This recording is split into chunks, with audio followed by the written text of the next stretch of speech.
ما گفتم که چقدر مهم است که خدیجه رضی الله عنها در دعوت پیغمبر علیه السلام چقدر رول مهم داشت، از نگاه ایمان، از نگاه مشوره های نیک، از نگاه ازی که تسلی و دلجویی از وی را میکرد.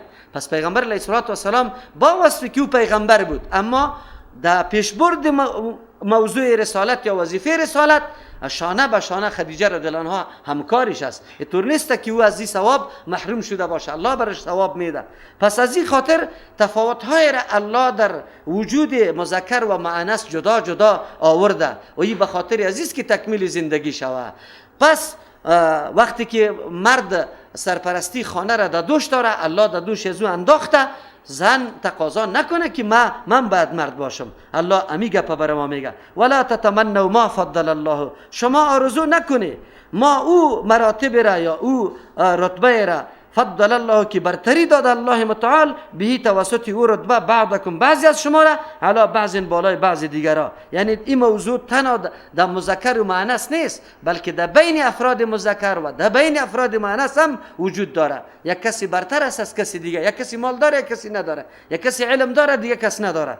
انسان آن چیزی که حصولش ممکن نیست او را آرزو نکنه. از او خاطر الله متعال چی میگه؟ للرجال نصیب مما اکتسبوا، برای مردا حصه است از آن چیزی که کسب کردن. انسان قدم برای چی پیدا کردن یک امر، بالا بردن مرتبه خود که ممکن است او قدم بگذاره.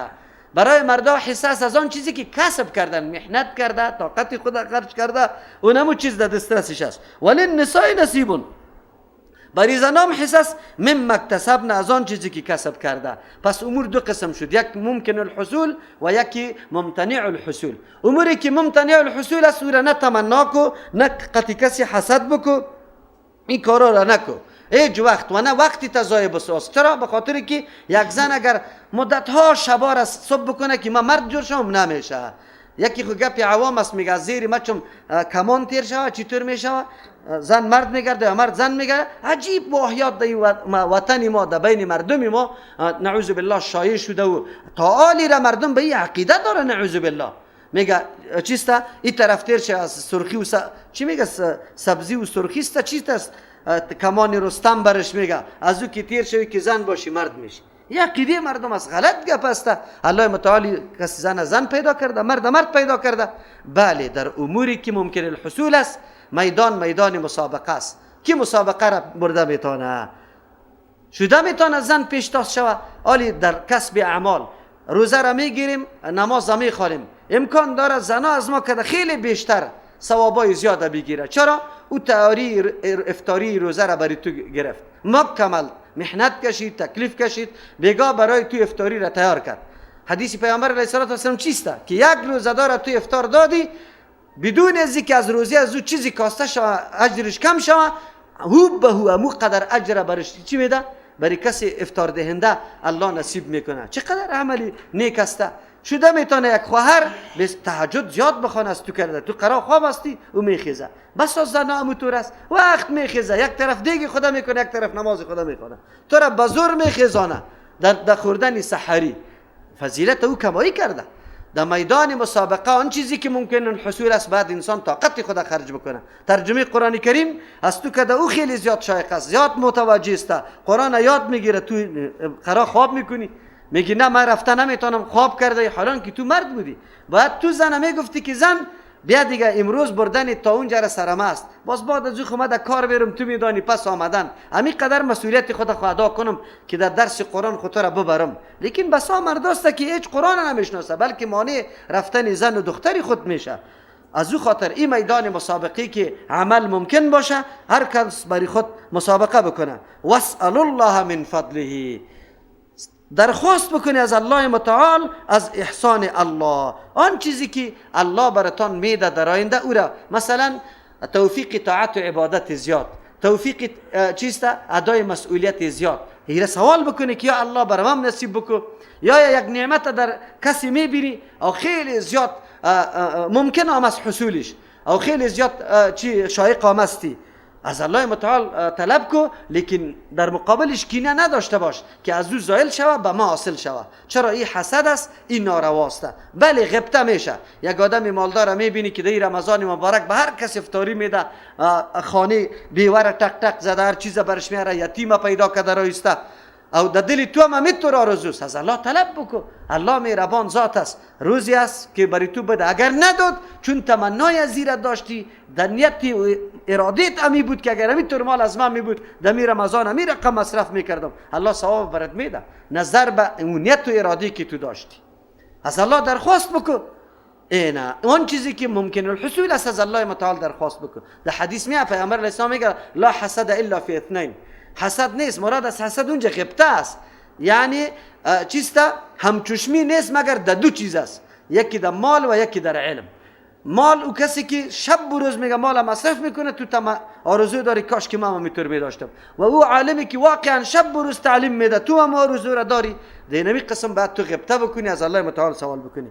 ان الله کان بكل شیء علیما. یقینا الله متعال هست بكل شیء، بالای تمام چیزا، علیما علم داره. پس تمام تقسیمات اوصاف به مقتضای علم انجام داده که خالی از حکمت نیست. اگر مذکر جور کرده، اگر مؤنث جور کرده. عالی هر انسان در مقام و مرتبه خود قناعت بکنه. عالی ما ببینیم که ما چه مقدار دمی دایره قدرت خود مسئولیت خود ادا کرده میتونیم. این مهم است. بس اوقات یک انسان ما شما میگیم پاچا اینطور میکنه، پاچا اینطور است. نه، او پاچا را بگذار در پاچایی خودت که تو قدرت داری چی کرده ای؟ ولا سعی که حقی کسی پوره نمیکنه، مالدار آدم از سری کسی خرج نمیکنه، تو خواهم توانی یک کیلو خرما را خداری که در خانه یتیم ببری، تو بردی. تو خواهم توانی زیر داری که از یک اقربا و رشته دارایت یک روز سوال بکنی، بری در شفاخانه مریض عیادت بکنی، کردی؟ نه. تو خواهم امیال قدرت داری که لااقل هیچ چیزی دیگر نداری، لیکن عبادت الله را درست انجام داده میتونی، تلاوت قرآن میتونی، کردی؟ نه.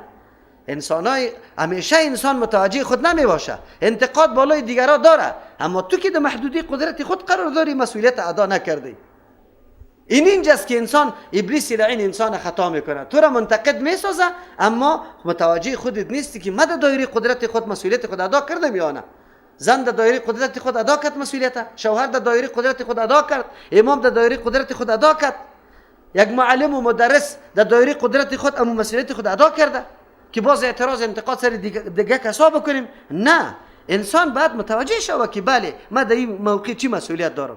ما من حیث یک مثال، ما آمدیم در ترجمه قرآن کریم، حالی مردم خوب انتقاد میتونیم که مردم بیخی والا مشرک است، لیکن این حالی در توانمندی تویی است که اگر روز اونمود درسته خود سرش میمان کو، قصدن بگو من میمانت هستم، ناگهان برش بگو همین نان خوش که تمی خورم. خب ما آمدیم یک گپ جدید شنیدیم. امروز در ترجمه قرآن رفتم، والا جدید عمر مثل که یک عمر جدید یافته باشم، نمیشه که سبا امروی ما بری و اردوی ما شریک امو قرآن بشنویم. همین قدر کار ما اتون میتونیم، اینی دایره قدرت ماست. در انتقاد و اعتراض خب آماده هستیم، همیشه میتونیم، اما در دعوت باز هیچ کار نمیکنیم.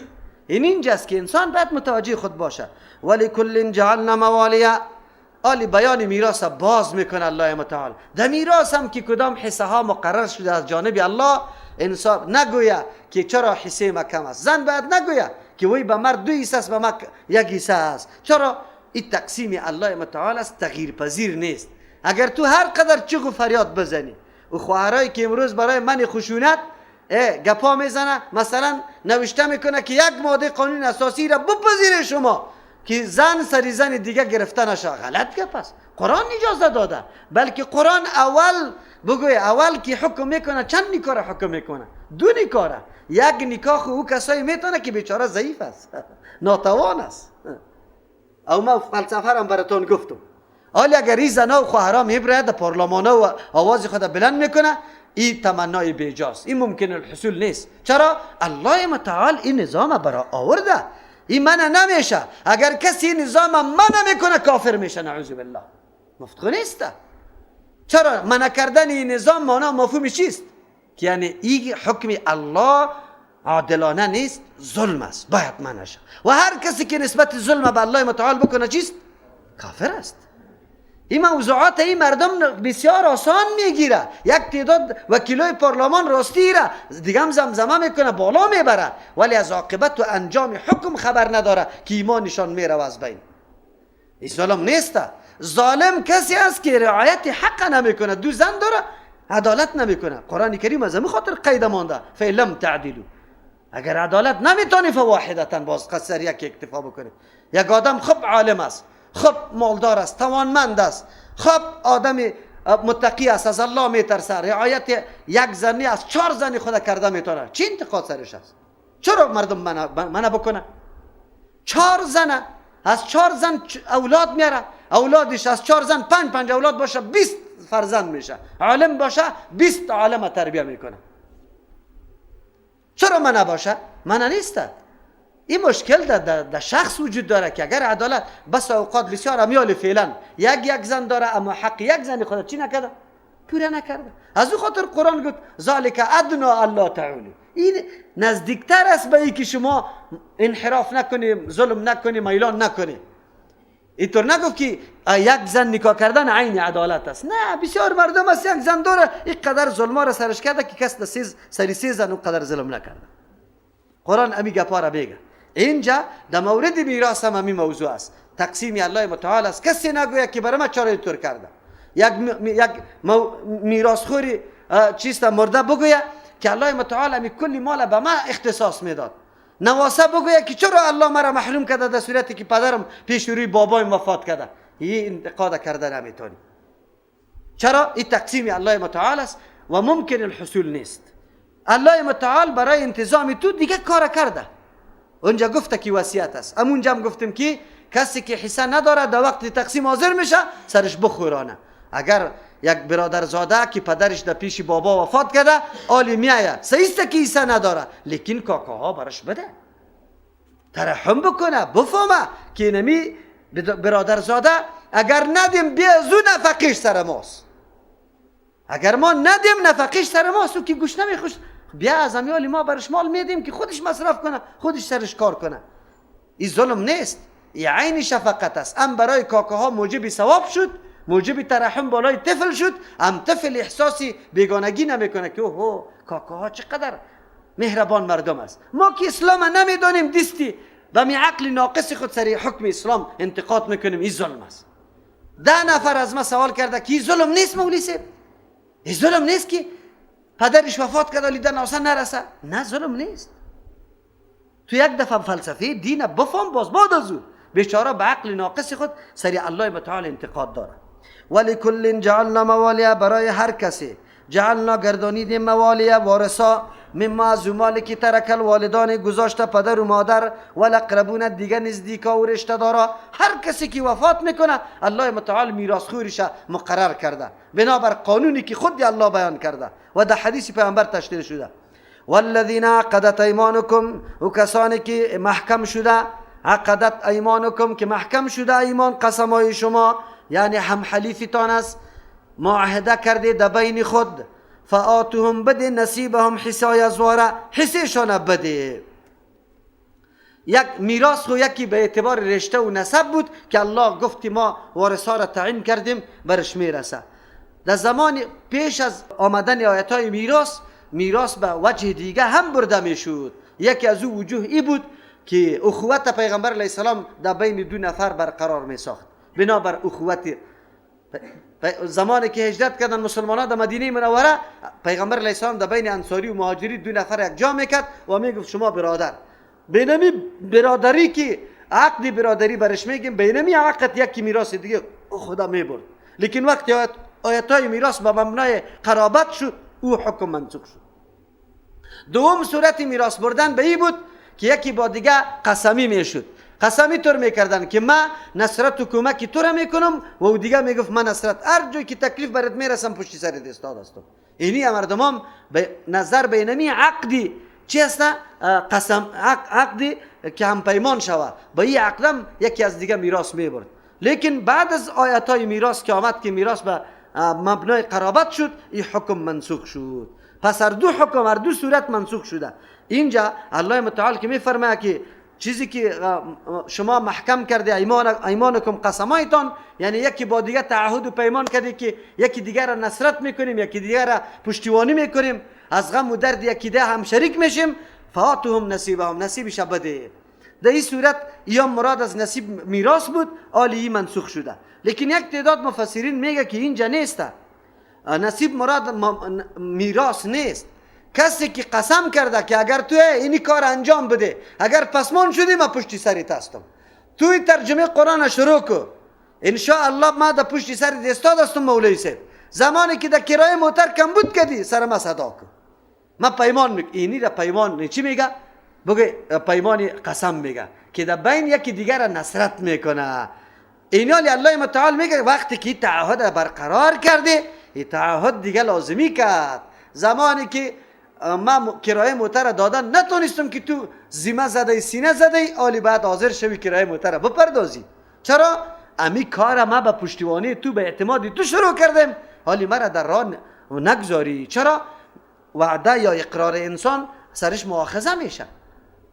اینمی سخن است که تو را بگه کافر هم میسازه، مسلمان هم میسازه. امی سخن مرا وادار ساخت که من به یک امر عظیم کمر بسته کنم. از او خاطر است اینمی پیمانا برای پیشرفت مسائل دین بسیار مهم است. بنیاد احیای سنت که ما جور کردیم پیمان است. این جدا مسئله است که یک تعداد دوستان ما بعد از مرور یک چند مرتبه فعالیت باز پسکشی میکنه، ولو که مولایی باشه. همین گپ به مولaya میگم که در روز اول مجلس کردی و گفتی که ما و شما این کار دین مشترکاً پیش میبریم، اگر امروز بهانه کردی تو گناه کبیره را مرتکب شدی، هم دروغ گفتی، هم نصرت و یاری نکردی. والذین عقدت ایمانکم فآتوهم نصیبهم، حصهش بده. از تو اول گفتی که من درس میدم، آینده پس کشی میکنی، چرا که منفعت شخصی در اینجا پول برات داده نمیشه، از او خاطر پس کشی میکنی. دی وعید میایی تو گناه کبیره را مرتکب میشی. پیمان کردی، پیمان بسته کردی. بله در یک صورت برای تو جایز است، زمانی که قدم به انحراف و غیر شرعی مانده شد، اونجا تو نصرت نمیکنی. چرا؟ همیشه پیمان نصرت در امور مشروع می باشد، نه در اموری چی؟ غیر مشروع. در غیر ازی ما با بنیاد احیای سنت استاد هستیم، ماهانه برات 50 روپیه حق العضویت میدم، این پیمان است. آری 50 روپیه را خامخا پیدا کن بپرداز. مردم ما این نکته ها را هیچ نمیدانه. چرا؟ احیای سنت خو که کدام کار در پیش میگیره به نصرتی تو را در روز اول دید که لاف زدی، حالی اگر او یک کار روان بکنه و تو بازو را نصرت نکنی. خب ترجمه قرآن روان شد، 10 موتر را گرفتیم، تو گفتی که اگر کمبود شدی ما 8 موتر ما پیسهش داده تونستم 2 موتر باقی ماند، جاغی مرا تا کجا را کش میکنه؟ ما را به محکمه آبروی برا میریزانه نمیریزانه؟ علت تو سببش کی شده؟ تو شده. گناه کبیره امیره میگه، اینی را عقد میگه. اینی عقد بسیار عام و شامل است. اگر دو شرکت بین خود قرارداد میکنه، حتی داخل مدرسه، داخل مکتب که تو در روز اول آمدی، به امو شرایط اگر تا به امو شرایطی که تو داخله کردی، تا که امو شرایط موجود است دیگه جای رفتن نمیتونی. عقد کردی، او مکتب شروع کرده، تاوان کرده، بیلدینگ کرایه گرفته به خاطری که تو داخله کردی. صبح روز تو باز نمی مردکه را متضرر ساختی، تو متضرر ساختی. مسلمان ها در این نکته ها هیچ فکر نمیکنن. من بس اوقات مولوی سیباره که وقت دعوت داده میشه در یک امر بهانه میکنه میمان دارم. میمان اینقدر مهم نیست، این کار خیلی مهم است، کار دین است، باید خدمت شود. تعجب میکنم که قرآن برای ما چی میگه، احادیث پیامبر صلی الله علیه و سلم برای ما چی میگه. مسابقه است. مسابقه به این خاطر است که امی کتاب در دسترس مسلمان‌ها برسه، مورد مطالعهشان قرار بگیره. این مهم نیست که آینده جایزه در دست میاره یا نمیاره، جایزه مطالعه را در دست بیاره که از امی کتاب بهره برداری کنه، مسائل دینی خدا بفهمه. در این پروسه هر کس چی میکنه؟ امداد میکنه. ایره یک مولوی متوکل یا مولوی مصطفی یا یک مولوی دیگه پدرشان پیش برده نمیتونه. اگر تو جوان قطش نباشی، پشتر تو نسب نکنی، توزیع نکنی، ثبت نام نکنی، مردم تشویق و ترغیب نکنی، هیچ چیزی هم نمیشه. این مسابقه برای چیست؟ منفعتش در خانه ما نه، منظوری ما است که مردم ما با کتاب آشنا شوه، با عقاید آشنا شوه، این کتاب در دسترس قرار بگیره، مورد مطالعه خواهر و برادر جوان ما قرار بگیره که مسائل دین بفهمه. هدف ای است. در این هدف تو قطمه بالکل تعهد کرده، کمری برو بسته کو که صدا کردم باید تو بگوی که نه گفته از ذهنت نبرایه. اما با تاسف اما مردمایی که علم داره پس کشی و عقب نشینی میکنه. از او خاطر پیام ما به مولوی صاحبا هست که در بنیاد شریک شدن، باز آنقدر خوابالود هستن که خود خبرم نمیکنه که چی گپ است. عجیب است، یه عجیب است. نصرت و یاری دین، پیغمبر علیه السلام چطور رازی کامیابی پیغمبر چی بود شما خبر داری؟ پیغمبر که در مدینه منوره هجرت میکرد همونطور هجرت کرد یا قبل از او بیعت و پیمان از انصار گرفته؟ بگوی بیعت گرفته، دست سر دست مانده. انصار برش گفته که یا رسول الله اونجا آمدی ما از دعوت دفاع میکنیم، از دعوت دفاع میکنیم. پیغمبر آنقدر مراعات از این را میکرد که دیدی در جنگ بدر چون که دفاع در داخل مدینه بود نه در بیرون، نمیرفت تا وقتی که باز از سردارایی که انصار آوازش شنید که پیغمبر علیه السلام ما را در برک الغماد هم بگوی خط روان هستیم، در بحر بگوی داخل میشیم. تا که پیمان گرفتن نشد پیغمبر کار نکرد. این پیمان گرفتن است. مردم ما این حقیقت ها را درک کرده نمیتونه. گناه های کبیره را خود عالم مرتکب میشه، یک تام نه به صدها مرتبه. در هر مرتبه شورا که تو ضرورت داره برات است تو طلب میشی نمیایی بدون عذر مرتکب گناه کبیره است. عالم هم هستی ولو که درس حدیث و قرآن میدی، خلیکی نی را بدانی. این عقد است، عقد. قرآن برات میگه والذین عقدت ایمانکم، و کسانی که محکم شده ایمانکم قسمایتان سری از او تعهد کرده فآتوهم نصیبهم، حصهشان بپردازه. تعهد کرده بپرداز حصیتا. ان الله یقینا الله متعال کان است علی کل شیء شهیدا، بالای تمام چیزا مراقب است، حاضر و گواسته. کلی عمل کرده انسان مورد بازخواست الله قرار میگیره که چی میکنی، با کدام نیت چی کار میکنی. بس ما که میگیم که صفات الله را آدم بشناسه، صفات الله را که شناختی، الله را شناختی، باز گاهی قدمی تکج نمیگذاری که الله را بشناسی و صفات الله را بشناسی، که تو بدانی که الله شهید است.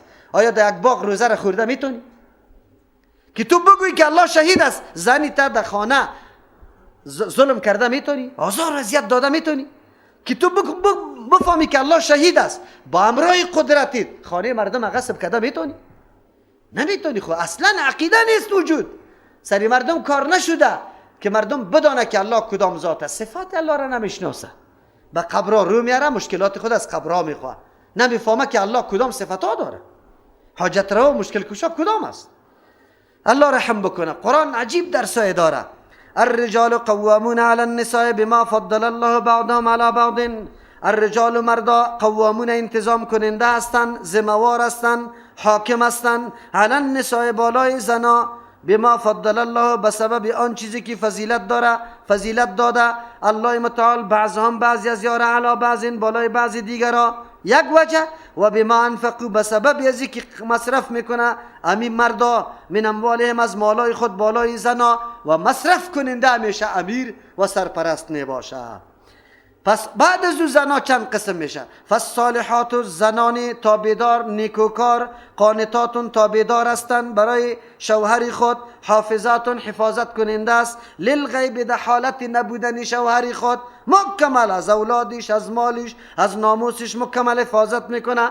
او حفاظت کاری ذاتیشان نیست، به سبب بما حفظ الله، به سببی که الله توفیق حفاظت برش نصیب کرده.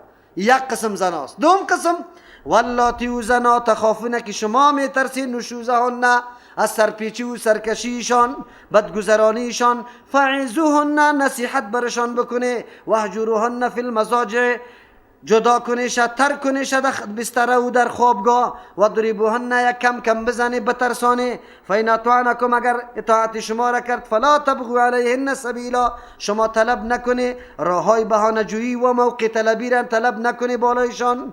ان الله کان علیا کبیرا، الله بلند ذات است، کبیرا بزرگ ذات است. الله بلند است، تو در زیر فرمان از او قرار داری، قدرتش کبیرا بزرگ از صفات الله. یکی از صفاتایش است که الله انتقام هم از پیش تو باز میگیره.